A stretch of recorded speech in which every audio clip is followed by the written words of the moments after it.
So it's all to play for still. I think so. Do you want to bet against us?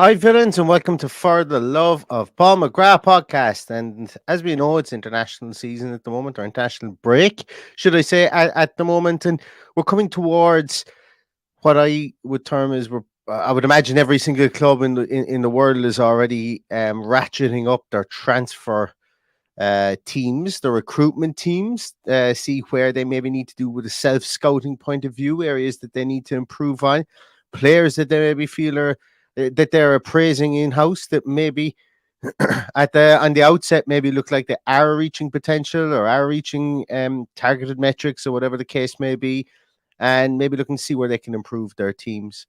And with that in mind, I'm going to take a little look over the next few weeks between now really and the end of the season. I'm going to put out a scouting series going from our right back position all the way up to our striker position. I've purposely left out goalkeepers, and the reason I've left out goalkeepers is I don't want to patronize anybody by telling anybody that I am a whiz at goalkeepers. I am not. And I do not know what constitutes a good goalkeeper from a statistical point of view. And to be honest with you, I look at goalkeepers and I say, okay, did he save that shot? Yes, he did.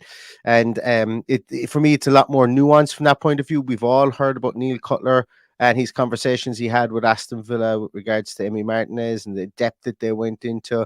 And, you would be, I feel myself, I would be doing it a disservice if I was to look at that. Now, obviously, I think, should we need to look at goalkeepers that potentially could be brought in to fill the gap left if an Emi Martinez hole did appear within our squad, which I don't think it will do this summer.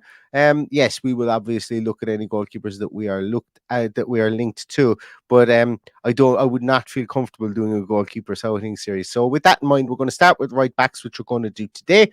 We're going to then go through the centre halves, left back, and so on and so forth, all the way up to see if there's any areas that we need to improve on, and potentially if there are any players out there we feel could improve or could be in addition to the squad.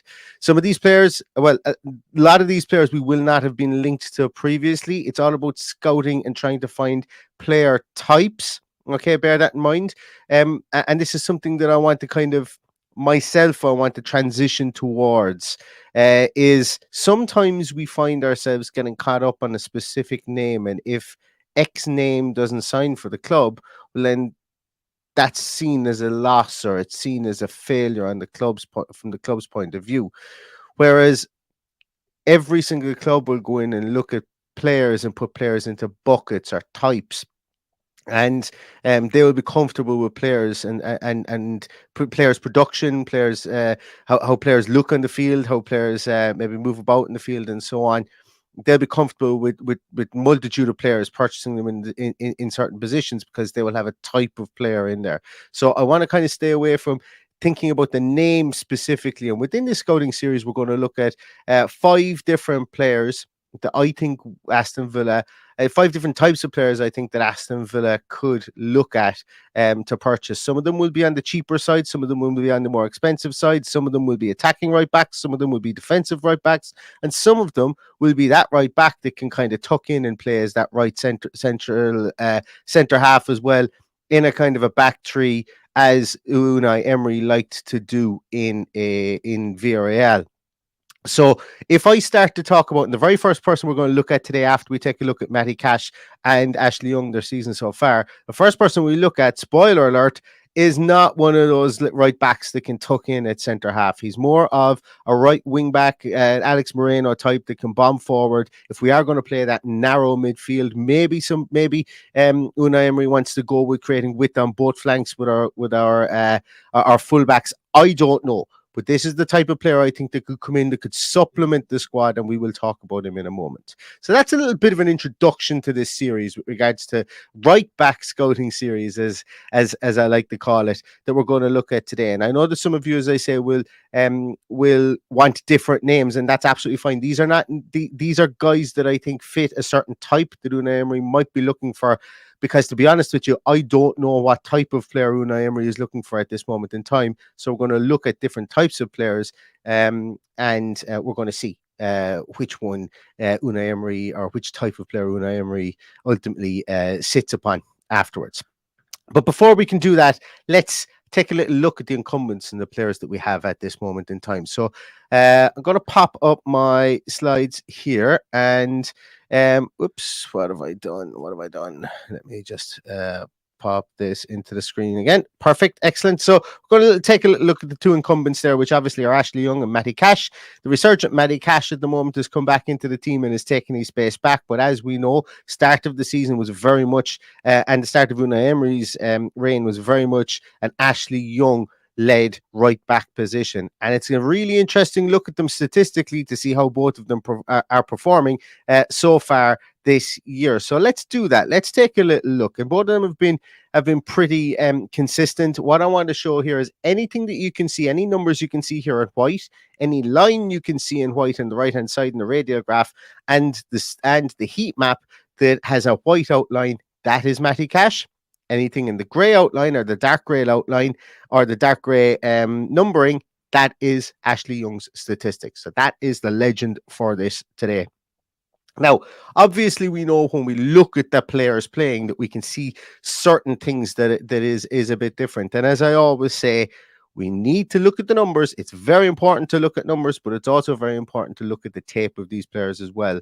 And sometimes we can remember things in matches that didn't happen and that aren't backed up by the data. And it's just very important to marry the two together. I'm going to say that until I'm blue in the face, because while it is very easy to pop up a visual here with regards to statistics, they still have to do it in the field. And you know, you still have to see these things actually happening on the field as well.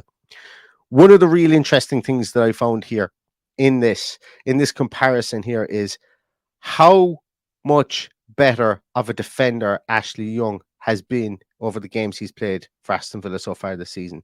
So statistically, we can see here he wins out in the amount of tackles, amount of interceptions, amount of tacklers dribbled. He's less challenges lost over the course of the games that he's played. So when he tackles, people get tackled.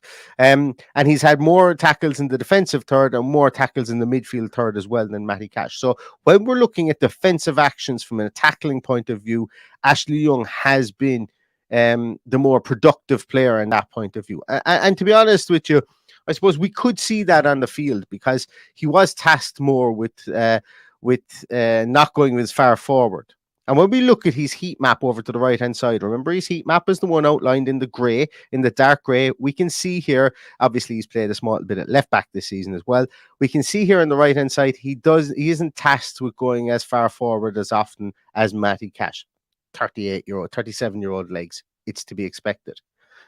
Then when we come down into the passing statistics part, it tends to even out. But I was really surprised that Ashley Young has 54.74 passing attempts per game so far this season. I thought that was really interesting. And I would have thought that he would have had a higher pass completion percentage.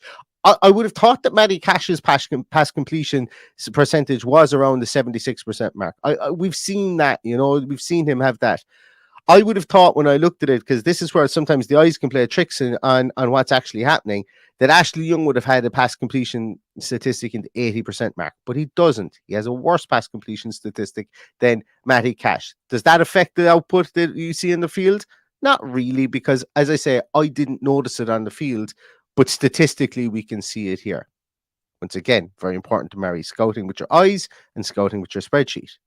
Key passes as well from Ashley Young. He's had more key passes and he's created more shot-creating actions, whereas Matty Cash has created more goals, more goal-creating actions over the course of the season so far. And then when we come into the possession statistics here, once again, I was actually flabbergasted to see how many touches that Ashley Young has gotten off the ball. I suppose maybe I shouldn't have been flabbergasted, because he is comfortable on the ball. He should be. He's been a winger. He's even played striker before. Hey, he's even played centre midfield under Dean Smith in that one game against West Ham. I'm being glib about that, but he's used to the ball, he's comfortable with the ball, and that has aided him moving back through the lines as he has grown older, and that's given him the longevity in the league so far.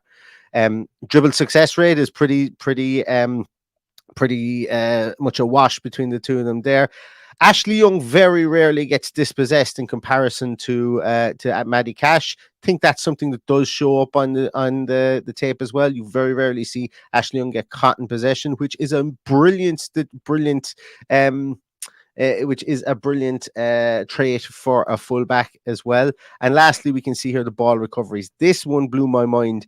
I would have thought that Matty Cash had a higher ball recovery rate than Ashley Young, but he doesn't. Ashley Young has had a higher ball recovery rate than Matty Cash. One little piece I would like to note as well is Matty Cash's the majority of his games did come under Steven Gerrard in a different system completely. Ashley Young has been played in an Unai Emery system where he would have had more passes, more touches of the ball, so on and so forth. Okay, obviously, they both played under both managers. But Ashley Young's games seem to have come in games where we've kind of controlled the ball a bit more, as we have been doing under Unai Emery. So as we look at the two players we have here, I think it's fair to say that even though Ashley Young in certain areas is outperforming Matty Cash, that the statistics that we see here don't really tell the full story because of the managerial changes so far. Now, also what I'd like to say is, look, much and all as we all love Ashley Young, and as I say, I love Ashley. I love Ashley Young. I was skeptical at how his advancing years would lend himself to being a decent fullback in the Premier League, and I've been proven wrong. No shame in saying that. There's no such thing as 100% strike rate. There's no such thing as an 80% strike rate. If you've even a 30 or 40% strike rate in any predictions, the weird thing about humans is humans are made of gooey things. And you can't predict that. You can't predict emotions. You can't predict anything when players go out in the field, and you can't predict drops in form. As I say, I am absolutely delighted that Ashley Young has proven me wrong in his move back to the fullback position, and long may it continue. But Father Time is undefeated. He's 37 years of age. He'll be 38 this July. Yes, he may get another contract. It will certainly be his last contract at Aston Villa. I cannot see him playing to 39 or 40. I cannot see him being the Zlatan Ibrahimovic of the right back position for Aston Villa. Once again, I'm very happy to be proven wrong on that, but I just think the Father Time is undefeated. And with that in mind, I think that Aston Villa will, while it isn't a pressing need at this moment in time, I think Aston Villa will look towards maybe entering the transfer market to try and find somebody to come in and supplement that room.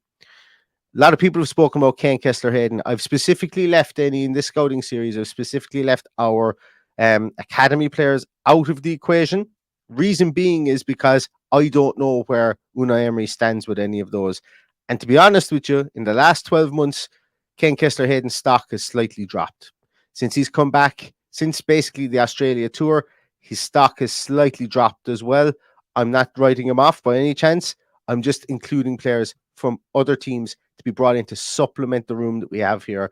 So that's why I am not putting any of the youth guys in here. I'm fully aware that there will be youth guys will break into this team, and Kaine Kesler-Hayden may very well make the backup position here his own, or maybe even the starting position his own. But I just wanted to put in that caveat. So, with that in mind, I wanted to take a look at a right back. I don't know. This is a right back that kind of jumped out to me recently, to be honest with you. He's jumped out to me because I've seen him play at a right wing back position. I've seen him I've seen him play mostly there, to be honest with you, but he is transitioning and moving back towards that right back position, and he is a very attacking fullback. He's a fullback more in the mold of an Alex Moreno type. And I'm going to start off with this guy because his statistics line up true to what we have at this moment in time. So the reason I'm doing this is If Unai Emery is happy with our defenders the way they are at the moment, and maybe wants to inject a small bit more of an unpredictability or an attacking threat from the right back position, I'm not saying that's what he's going to do. I know I can hear people typing already saying he wants to play the right back that moves into the centre half position. We will look at those in future podcasts. But I want to take a look at a guy first, and it is he's a 22-year-old defender from AZ Alkmaar. He's won Japanese. He's a Japanese player. He's won Japanese cap. He didn't go to the World Cup, as far as I'm aware, and his name is Yukinari Sugawara from AZ Alkmaar. I saw him play. Be honest with you, I had a really boring day one day, and I had I happened to have I happened to have the TV on, and there was an Eredivisie roundup on, and I happened to watch AZ Alkmaar. They had extended highlights of AZ Alkmaar. I think they might have been playing Go Ahead Eagles. Great name team, by the way. And this guy just jumped off the page. This guy just jumped off the page, off the screen to me. Yukinari Sugawara. Reason being is his attacking ability was absolutely fantastic. He was able to get up and down the field, and it was just great to see. His engine was fantastic. At the risk of sounding stereotypical, he really does have that. You look at Japanese team. Whenever you see a Japanese team play, they are super workers. I mean, like they get around the field, they do not shirk their responsibilities, and it's real honest endeavor and effort. And this guy could be on one end line one moment, and next thing he's popping up in the opposite box the next. He just had a really good engine on him, and he was relentless throughout the game. But what really struck me was this guy could ping in across from that mid distance, that Ahmed Mohammadi distance, as I'm going to call it, or he could get to the byline. And then I started watching some clips of him on MyScout, and I started looking and going, this guy scored a couple of goals. This guy is really good. When the ball drops to him in the box, he's going to ping it in the top corner. And then I started looking some more at him, and I started looking then at what Arne Slot then deployed him for AZ Alkmaar, and sometimes he would play a double fullback there on that right-hand side. We've seen once or twice, Unai Emery do this before, and what he would play Sugawara slightly further forward, and it would allow then the fullback to cut inside to create that third centre half, as we mentioned before. Almost going to a 5 at the back, allowing Sugawara to play as a wing back. But what that really did was he is brilliant at spreading the plays or at widening the field. He creates brilliant width out there. He's very young, and he's going to be cost effective. So my thought process behind highlighting this guy, and we'll see statistics in the moment there, is cost effectiveness. If this isn't a position of massive need at this moment in time, if Kane Kessler-Hayden is going to be somebody who's going to come up, well, why not have three fullbacks that play similarly, that will allow us to plug and play if people are out of form, if people are injured?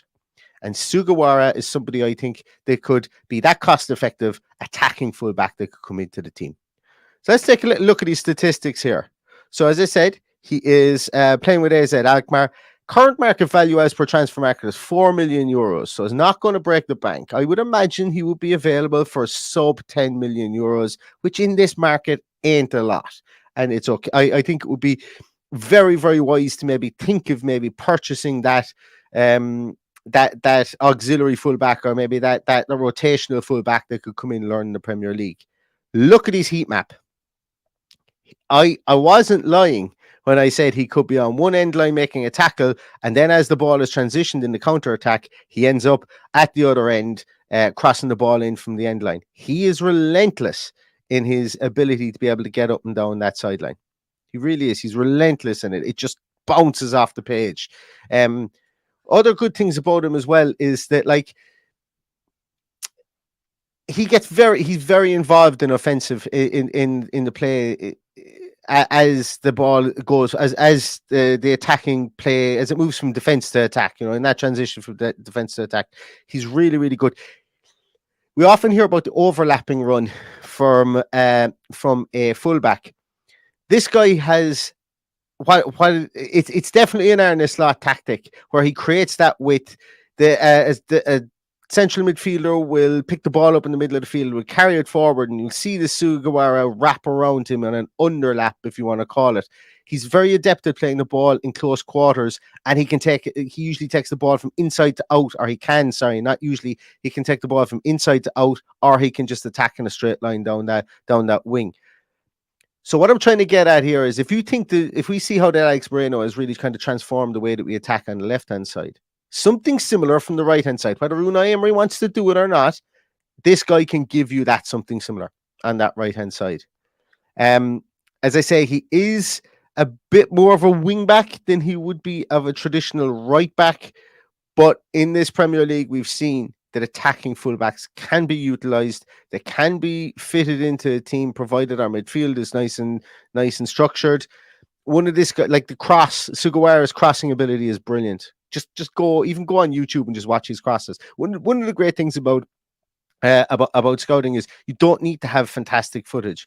You can go on YouTube and if somebody's a good crosser, you'll be able to see it from those highlights on a YouTube video to some Europop music. You'll be able to see it because a good cross is a good cross, regardless. You don't need to have multiple angles of a good cross. You do the only time that you need that is maybe if you're looking at where somebody's making a run from. Who is it? Is he better running it from deep? Does he, how does he play on the shoulder of the defender? Stuff like that. But if you're a good crosser, you're a good crosser regardless, and you're going to see that straight away. He's really adept at making on the counter attack as well. He doesn't rely on his pace. You can see he plays some lovely balls in behind defenses, as in balls that I think Ollie Watkins would thrive on, or dare I say, Leon Bailey would thrive on. And the reason I say that is he plays how do you describe this? So as he kind of comes in a small bit, he plays one of these kind of curved balls. If a fullback is out of position and he can curve that ball in between the fullback and the centre half, so the striker can run off the shoulder of the centre half, get on the ball, and be in behind and beat an offside trap. He's really good at that pass. And that leads to superb counter-attacking ability. It leads to him being able to change that transition, keep defenders guessing as well. So he's not a head down, run for the byline and cross the ball in and rely on his pace guy. He can keep defenders guessing because he's really good in attack. And he's great at getting in the box himself. You once again look up YouTube video if you want, whatever. Because once again, if a guy gets into the box and scores a goal, he gets into the box and scores a goal. If it's a right back, you'll see where he's running from. You'll also see a lot in YouTube videos that yes, he has played at right wing, kind of a right wing back. That's fine too. I completely understand that, and he would have a lot more opportunities to get into the box and score goals. But it's worth watching how good this guy is as a finisher, because if we get that opportunity to isolate, we've seen it a couple of times this season where Unai Emery is great at finding players space, brilliant at creating, sucking players into the middle from opposite teams. He does it with Moreno. He did it with Matty Cash recently for the goal that Anderson slid into the back of into the net against Crystal Palace, that bomb forward run. Unai Emery is not shy at doing that. And if he can find this guy space, this guy will be able to work in an offensive pattern as well. So it's really interesting. Looking at his statistics here, he comes in very much in around the same as the guys, albeit the interception numbers aren't as high. Reason being as well is that he's played an awful lot at the right wing position, the right wing back position. So intercepting the ball once again as well. Fullbacks, do they really intercept the ball? They're there to shadow players as well.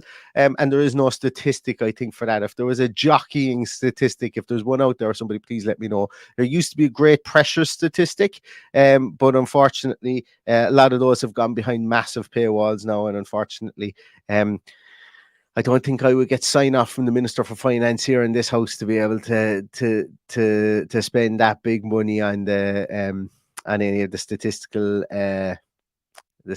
packages that you might need for that. But all in all, looking into this, he matches up from a defensive point of view very favorably with what we have already. But where we see the big plus point is going forward. So if we want to progress into that attacking fullback, a cost-effective way is to sign somebody like Yukinari Sugawara because we can see here he's had more crosses than the two incumbents, more shot creating actions, more progressive passes, better passing rate, more passing attempts per game. So he gets into the game a bit more. And once again, I know being a wing back, it does allow you to have those bigger numbers.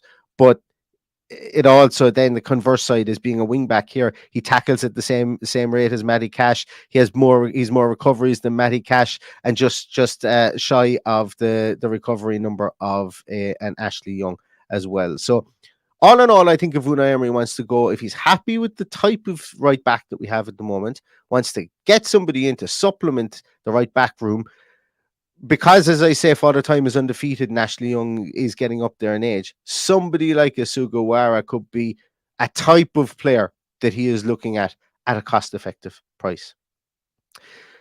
I hope you've enjoyed this today. I hope you have, because I've got 4 more names that I want to speak about. 4 more names. Yeah, my tongue was tucked in there. 4 more names that I want to talk about in the right back position. And they'll be coming up over the next 4 days as well. Some of them, as I say, are pricey. Some of them are, there's one guy that I think hasn't had a fair crack in the Premier League. He had previously, and obviously team got relegated and it's coming back, a young player that I want to look at. And then I want to look at actually there's 2 players who didn't get a fair crack in the Premier League, and then one guy is somebody I think is going to be a really good right back, a Brazilian player that we will look at that is pretty pie in the sky, but I think he's a fantastic all-around right back, and somebody that will be on the radar over the course of the next few years for a lot of teams within Europe. So I hope you enjoyed this. If you did enjoy, please give this a thumbs up. Please share it around with all your mates and all your friends. We're over 5,000. I want to say thank you very much to everybody for the 5,000 of all of the 5,000 of you that subscribe on YouTube. March is on now to 6, and guess what? After 6, it'll be 7, 8, 9, 10. We want to grow this as much as we can. We are one of the only podcasts that sorry, I don't want to say that, but we love to focus on scouting of players. Some of them will be linked and some of them won't be. That is completely our modus operandi. We are not trying to clickbait people into this. We're discussing players, types of players, based on Aston Villa's and how Aston Villa play, and the type of player that may fit into an Aston Villa team.